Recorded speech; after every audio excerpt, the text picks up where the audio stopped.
So I'll show you how to pair a mobile. First thing to do is make sure Bluetooth is on your mobile. So there you go. We'll watch out for it at the bottom. So we'll go back here, we'll go back there to another screen, and you can go on to settings, but we'll try phone.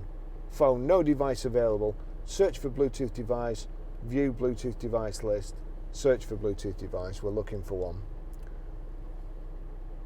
So it's searching there.